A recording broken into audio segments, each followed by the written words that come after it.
Hello dear students, this is Madhurima Miss. In my today's video, I'll be continuing with the discussion of the chapter that I had already started discussing in my previous video, and the name of the chapter is The Homecoming, written by Rabindranath Tagore. This is the fourth chapter in your syllabus, and the book that I'm using here, the name of the book is Treasure Chest. This is the book for ICSE board students for class 9. And I had already discussed with you in my previous video this previous pages, and in this video I'll be discussing page number 98 till 97 I had discussed in my previous videos, and the link of those videos you can get from my description box. So how far we had studied, how far we came to know about the story of Phatik Chakraborty, the pivotal character in this story, The Homecoming. He's on, as I have already mentioned, he's a 14-year-old boy, mischievous by nature. He's in his adolescent period and was having a tough time. As he is mischievous by nature, his mother never takes his side, rather she always takes up the side of his younger brother, and the name of the younger brother is Makhan. So last day I had already explained this portion, page number 97, and this is where Phatik is really eager to visit Calcutta with his maternal uncle, and when his mother, even when she is angry with Phatik's actions, his mischievous nature, the actions he has taken against, the way he started beating up Makhan in front of her, she is really annoyed with Phatik Chakraborty, but still, being the mother, she is a little bit distressed to see Phatik's eagerness to visit Calcutta with his maternal uncle. Now let's see what happens after that. This is page number 98 from Treasure Chest. Phatik, as soon as all was settled, kept asking his uncle every minute when they were to start. Now, as I had already mentioned, that when Phatik came to know that he is going to be taken away from this family to Calcutta, he became really curious, really excited. He was showing his interest that when will that time come that I'll be visiting Calcutta. He was so much excited to visit Calcutta with his maternal uncle that every minute, almost in every minute, he would go up to his uncle to ask when would their journey start. So you can understand the level of excitement he was going through at that moment. He never thought that I'll be going away from my family, from my mother, little brother. He never thought about that for a moment. He was really excited. He was eager to know what life is in Calcutta, to visit Calcutta with his maternal uncle. He was on pins and needles all day with excitements, all day long with excitement. So you can see the intensity of his excitement, that he will be always on pins and needles all day with excitement and lay awake most of the night. He was so cute, he was so eager, he was so keenly interested to visit Calcutta with his uncle that he would even stay awake late at night. He wouldn't even sleep all the night. He will remain awake with excitement.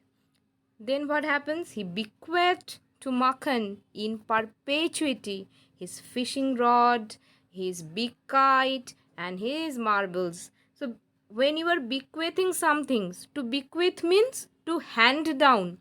He was handing down his treasures to whom? To Makhan, that same brother with whom he always fights, with whom he always remains annoyed because his mother never takes up his side, rather she always chooses Makhan's side. So that same younger brother, he is, now that he is about to go away from this family, he just handed down his properties.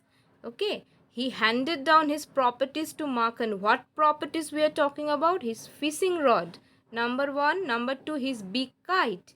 Number 2. Number 3 is his marble. So these are his properties that he is handing down, that he is bequeathing to Makhan, and that is not only for a short span of time, that also for in perpetuity. Perpetuity means forever. You can keep it forever.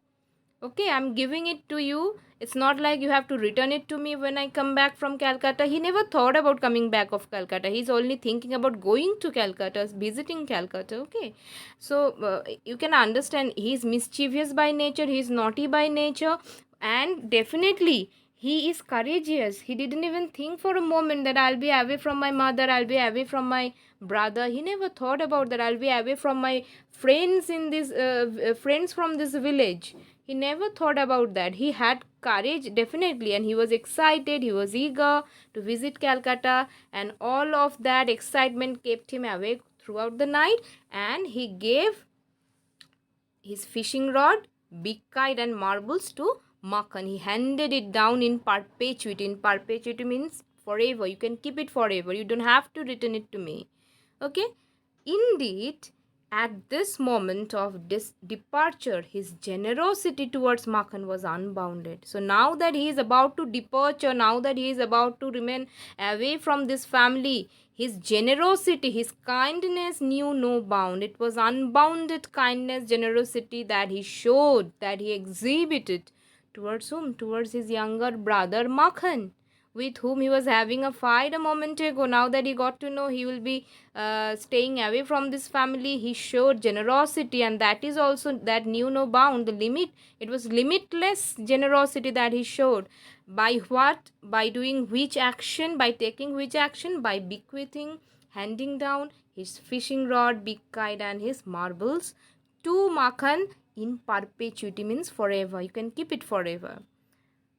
When they reached Calcutta, now scene 2, cut 2, we are not given any information about how he went to Calcutta, on which day he went to Kolkata.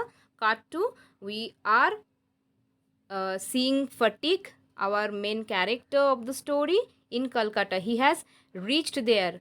Okay, so when they reached Calcutta, Fatigue made the acquaintance of his aunt for the first time. So this is the first time he is meeting up with his maternal aunt. Okay, the wife of Mr. Bishambar. His maternal uncle is Bishambar and his wife, and this is the first time Fatigue makes any acquaintance with this person, with his aunt. Okay, maternal aunt.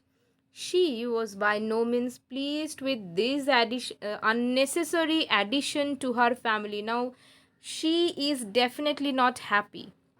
She is definitely not happy to see this boy that Mr. Bishambar has brought with him. She is definitely annoyed that she has already her children, her works, already she has her children to look after, and now there is an addition to the family.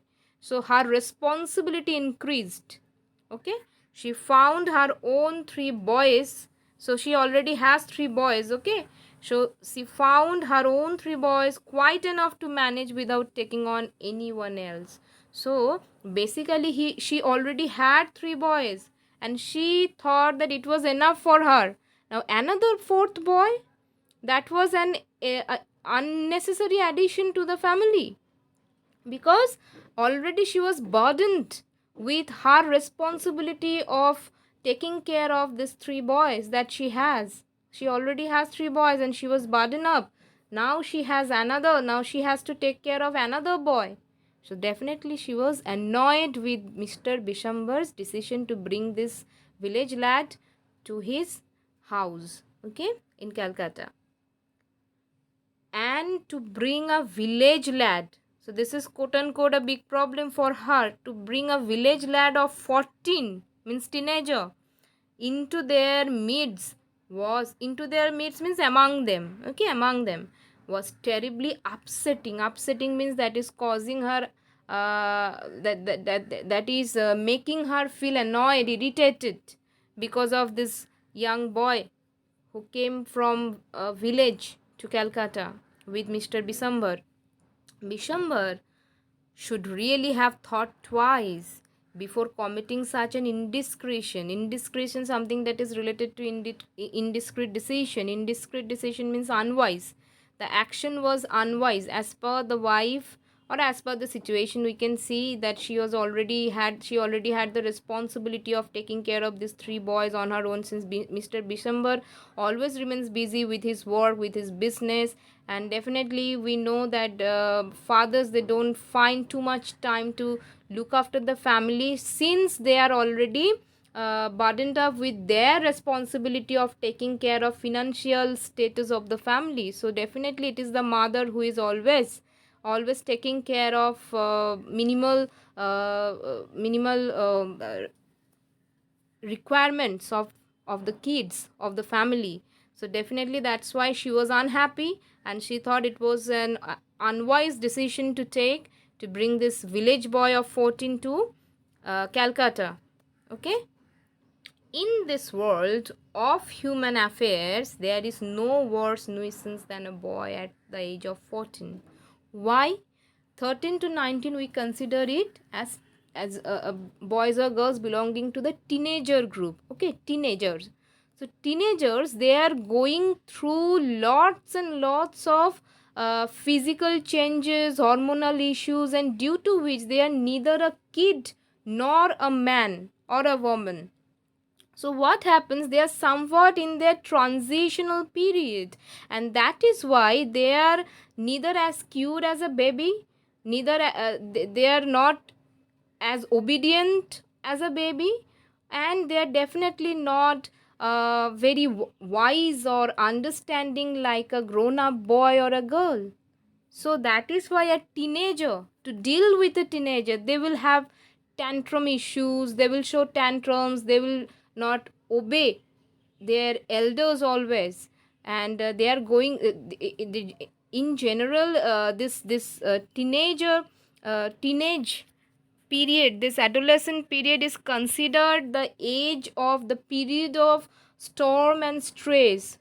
Okay, that is why people always say that it is really hard to deal with teenagers, boys and girls who are in their adolescent period. Okay, because they are going through so many problems, physical changes, psychological changes, trying to keep up with the peer group, not getting accepted in the society. So many stress factors work with them. That is why they remain, they always show tantrums, they always show how they try to show they never obey their elders. It is really hard to make them obey at this age, at this tender age. Okay, that is why it is called a period of storm and stress. That is why it is being said that there is nothing worse than a boy who is who belongs to the age group of 14. Okay, 13 to 19 teenager group, anyone who is who belongs to this adolescent period, they are really hard, difficult to deal with.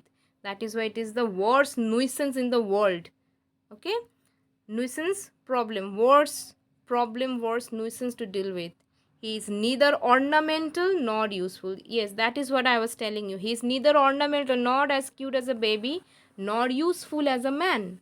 Okay, it is impossible to shower affection on him as on a little boy. So if there is a little boy, you can shower affection, love and affection on that little boy, but somebody who is in his or her transition period is definitely not worthy of, even though they need that affection and love, but still they are considered not as innocent as a baby to be showered with affection, and he is always getting in the way. Always getting in the way means always causing trouble, always causing problem. If he talks with a childish lips, he is called a baby. So this is the problem we all face. It's not just fatigue. The stories, they reflect our life, right? So the story of this teenager boy, maybe not all of us were this much of a problem kid in our teenage years, in our adolescent period, but we all who went through this age group, this period, we all threw some tantrums, caused some problems. So similarly, here also what is happening, he is neither a baby nor a man. So he is in his transition period. So if he says anything with a childish lisp, he will be considered a baby. And if he answers in a grown-up way, he is called impertinent, that your opinion is impertinent, it's not related to the topic. So definitely he cannot even, if he gives or shares his opinion, he is called a childish person. If he speaks with a childish lips, he is called a childish person. And if he shares his opinion like a grown-up person, that opinion will be considered as impertinent to the topic. So he is dangling in the middle portion. Okay, he's neither a baby nor a man, so he's kind of in the middle of a boy. He's transforming from a little boy to a man. In fact, any talk at all from him is resented. Resented means not liked, disliked. Anything he said, anything, any opinion he possessed, anything he shared, that will be resented. That will be caused annoyance among people around him. Then he is at the unattractive growing age. Definitely he is unattractive growing age. What teenagers go through, pimple problems, then definitely their voice changes. Okay, so definitely teenagers, they are unattractive. He grows out of his clothes with indecent haste. Definitely a cloth that was fit for him yesterday is not suitable for him today. So indecent haste, hurried way, he is growing up, growing out of his clothes. His voice grows hoarse. Definitely his voice is not cute anymore. As I kept telling you, he's neither a baby nor a man. So the voice at this adolescent stage, it breaks and quavers. So the voice is not considered something to be very pleasant to the ears, right? His face grows suddenly angular and unsightly. It is easy to excuse the shortcomings of early childhood. Definitely, if a kid commits any, creates any problem, that is, or causes any problem, that is ignorable. You can ignore that okay, he's just a kid, he has caused this problem, it's okay. But it is hard to tolerate even unavoidable lapses in a boy of 14. But if any mistake that is unavoidable, that can be made by anyone, but it is made by a 14-year-old boy, means a teenager, then definitely that person will be resented. That little boy who is not little anymore, but who is not a man anymore, grown up man anymore, so his action will always be resented. Okay, even when the mistake may have been made by any other person also, but since he is not in his early childhood stage, his mistake is unforgivable. Okay, the lad himself becomes painfully self-conscious. Yes, when we are teenagers, we are at our adolescent period, we always remain very self-conscious of our looks, of our actions. If I look like this, if I don't dress like this, my peer group won't accept me. If I am not accepted by my friends in the society, then that will cause a real amount of trouble in your psychology, in your it will be causing you stress. Okay, so that is why teenagers always remain painfully self-conscious, always self-conscious. If I say this, someone will laugh at me, I'll be ridiculed, I will become the butt of ridicule among my friends or among my relatives. So always self-conscious, not only about the looks, yes, definitely about the looks, and also about what to say, what not to say, how to behave, how not to behave, what is right for me to say, what is not at all considered right for a teenager to say. So always self conscious. That is why Tagore is very with minute details, he is describing the situation, the trauma that kids go through when they are at their adolescent stage. So painfully self-conscious. Okay, when he talks with elderly people, he is either unduly forward or else so unduly shy that he appears ashamed of his very existence. So either he is unduly forward or he is unduly shy. Okay, unduly means unnecessarily. So if he shares any opinion, if he says anything, comments about anything, either he is considered to be unduly forward, Like, it is not something to be said by an adolescent boy of 14-year-old, or if he says something that is considered, or if he tries to speak something and cannot speak up, he will be considered as unduly shy. So this is not the story of fatigue who is 14-year-old. This is the situation that we all go through when we are at our adolescent stage, right? I think you can, whoever is listening to this video, whoever is listening to my explanation, will be able to relate to that. Either you are in your adolescent period or you have completed your adolescent period, any stage, at any stage of your life you are right now, you'll be able to connect with that, this situation. Yet it is at this very age when he's in his heart of hearts, a young lad most craves for recognition and love. So this is the stage. Now when you are 30 or 40, you say, I don't care about the world. I don't care what they're thinking about me. But when you are at your adolescent stage, you care for recognition, you care for love, you want to be recognized, you want to be seen, you want to be heard, you want to be loved, you want to be recognized by people around you. So this is the time when he is receiving ignorance, he's receiving this negative attitude from people around him, but this is the time when he requires to be treated with love and care the most, and he becomes the devoted slave of anyone who shows him consideration. So it is at this stage, if anyone shows any amount of love, whether it is unconditional love or conditional love, it doesn't matter. Anyone who shows a bit of care and love to this boys and girls belonging to teenage age, belonging to this adolescent period, if anyone showers them with love and care, this boys or girls belonging to this stage of their life, they show, they are devoted, they become devoted to those persons, they show their loyalty to such person, whoever is showering them with love and care.